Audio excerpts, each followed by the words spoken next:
on a really, really good performance from Kyrie and Luka for this game to even be close. And I don't think it's going to happen. Give me the Celtics laying the points. I'm going to go under 23.5 on Kyrie. And that is Mr. Derek White. And he's sitting at 14.5 points. And his over is at plus 100. And I will take the over.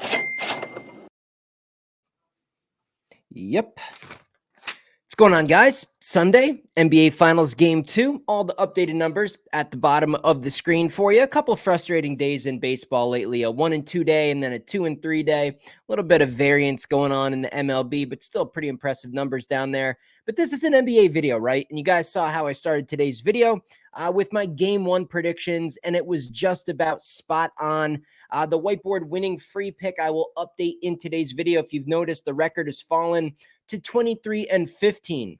Ooh, so terrible. Still an incredible record for free picks here. I'll update that whiteboard in today's video as we fell just short with the Celtics team total over 110.5 in the last game.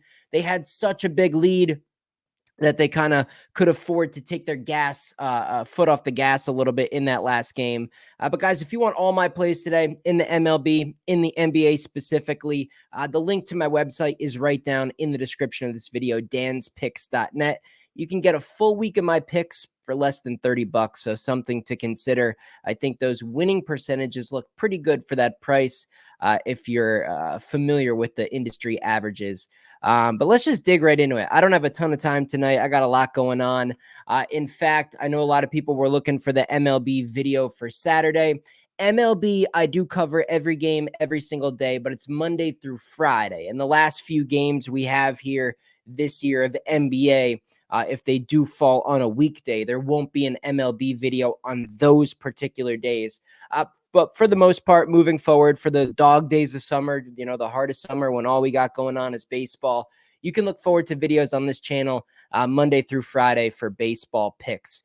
So definitely subscribe, drop a like on today's video, and let's just dig right into it. Let me pull up my phone, get you guys the most updated numbers we can. I'm seeing a spread of 7 points here, which is up just a tiny bit.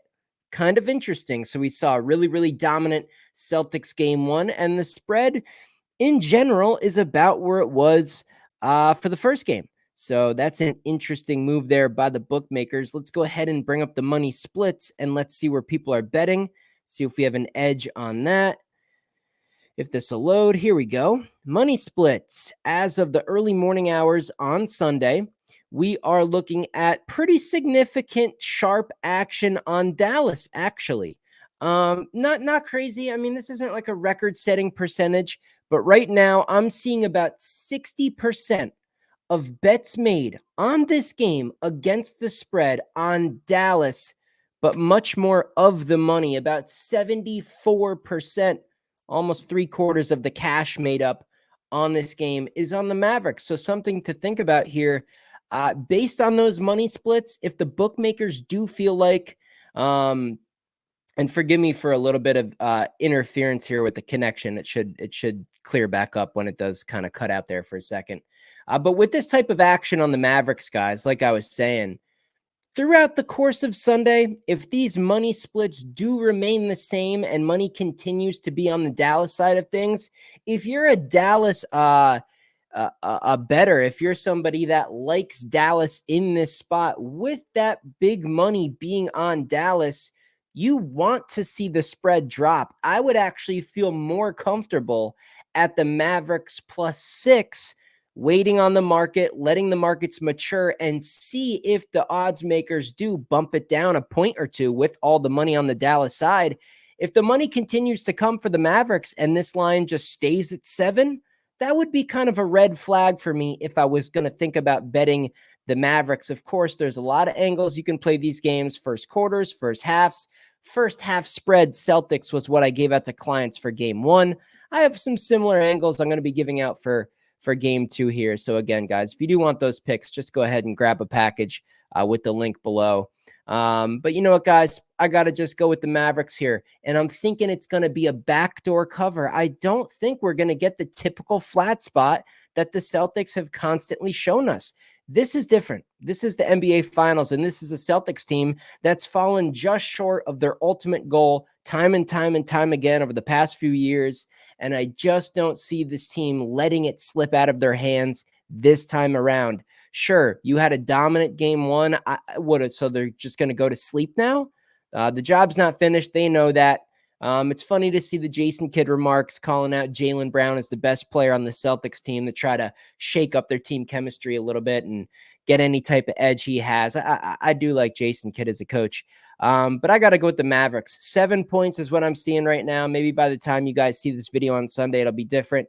But that is easily enough points where we could get a pretty dominant performance again by the Celtics and still get a backdoor cover. What if the Celtics are up 8 or 9 points at halftime? Maybe in the third quarter, they stretch out a lead as much as even 12 or 13 points. 7? A little bit of effort late in the game when the Celtics kind of generally get kind of tight and they start missing shots and the offense slows down. You get a lot of those possessions where, they dribble out most, if not all of the shot clock just to throw up a three-pointer. If a couple of those don't go in, Kyrie gets a couple layups going, 1 or 2 threes from Luka. Even if this is, and I'm not saying it is, but even if it is another pretty dominant game from the Celtics, we could easily see a margin of 13 to 15 points, something like yet again on the extreme side of things for the Celtics.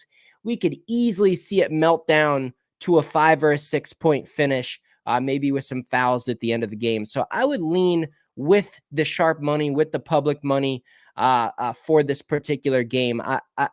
I think it also kind of speaks volumes that after we see such a dominant performance in the same building, it's not like they're going back to Dallas yet. Another game in Boston, and yet the spread is just about the same as game one. I think that does speak volumes. To go as extreme and call out a Mavericks money line wager, that's just not usually how I operate. Some people, are more risky and they like to attack big, lower percentage hit rates and probabilities on their plays, but plays that do result in a higher payout. I'm just not that greedy. If I like the Mavericks, I like the Mavericks. I would rather throw a little bit more money on the Mavericks +7 than I would, putting like a full 1 unit play on the money line or a half unit on the money line. So I'm not going to suggest to you guys to go all the way in on the Mavericks here. But I do think the Mavericks, whether they're in it from start to finish or whether they finish strong, which we've seen them do many, many times on the road. I think 7 points is a lot. I think it's a lot. I think it takes a lot in an NBA Finals to blow somebody out twice. I would definitely lean taking the points with the Mavericks in this game.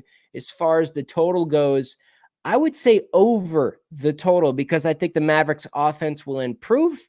I think the game will be more competitive, which means that pace won't slow down in the second half. I think the Celtics continue to score just fine. I don't see the Celtics offense slowing down, but if it is a more competitive game, they're not going to just kind of start milking the lead, milking the shot clock just because they're comfortable with a 20-point margin. I don't see that happening. I think the Mavericks will kind of keep pace in this game and both teams will continue to score and we won't see a big drop off in the second half. I think the scoring will continue, and 214.5 I just think is probably a little bit too low. I think this number should be closer to like a 219.5. So I do see a little bit of value with the total. I would lean over the total. I would probably lean Mavericks in the points for this one. But yeah, guys, I have 2 other angles right now. One more, I got to back check it. I got to do my final revisions in the morning of game day just to make sure there's no outliers. But it looks like we're going to have about 2, maybe 3 plays out in this game alone. Probably mixing a couple MLB as well so hoping for a pretty good Sunday, guys. Would love to have you join and come aboard and start winning today. So consider grabbing a package with that link below. But let me go ahead and update the whiteboard for you guys. And hopefully we'll get that record to 24-15 for the NBA postseason free picks. I think I know what I'm going with.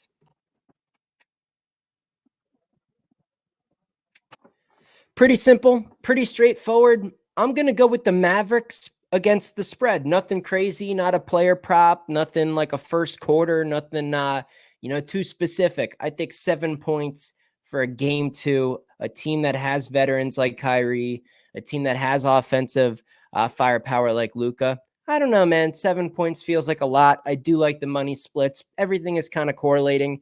If the money, if the market drops and maybe by tip off, if the spread's down to 6 or even 6.5, I do think that would be a little bit of reinsurance that the Mavericks probably are the right side in this game. But I do want to go over one more thing, guys. Don't exit out yet. I want to go over some player props because my player props in game 1 were pretty accurate as well. I do think I was mentioning the under for Kyrie and a couple others, but I think there's some opportunities here based on how that game 1 went. So we're looking at 31.5 for Luka. I believe he was at 30.5 for the first game. I think he ended with 30 points on the dot. He's going to have to be the guy, man. I would go over for Luka here. 31.5. This guy has 50 points potential on any given night. 31.5 in a game where he's got to step up. I know the Celtics have shown that they have a nice game plan to slow this guy down, but if he really wants to, he should get into the mid-30s here minimum. So I'd probably go over on Luka.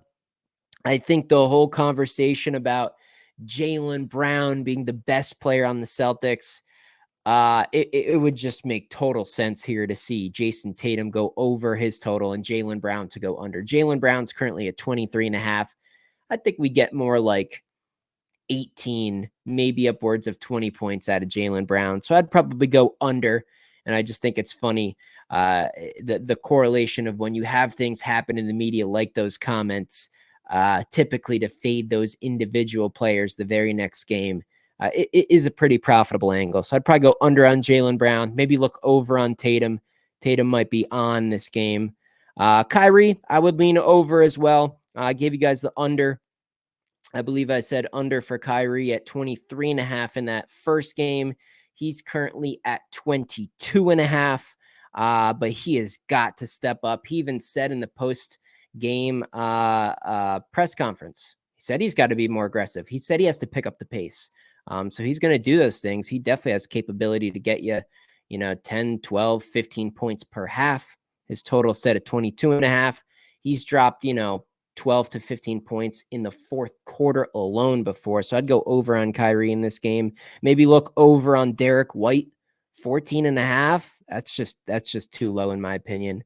Porzingis, no, I don't want anything. I don't want to go against Porzingis. I don't want to suggest an under. I just don't want to be on him again. So no real opinion there. Maybe look over for PJ Washington. He needs to step up as well. Some of these role players for Dallas are gonna have to step up. So that's kind of how I feel about some of the player props, guys, for this game. But overall, I kind of like the Mavs +7 in this one. Looking for the total to probably get up and over 214.5. And yeah, game 2. Hopefully we'll get a full 7-game series out of this. Obviously, at the amount I've been hitting bets in the NBA postseason, as much action we can get out of the NBA is good for me. So let me know, guys, what you guys think about this game in the comment section below. Always curious to hear your thoughts down there. Hit the like button if you haven't yet before you exit out of the video, and I'll catch you guys in the next video.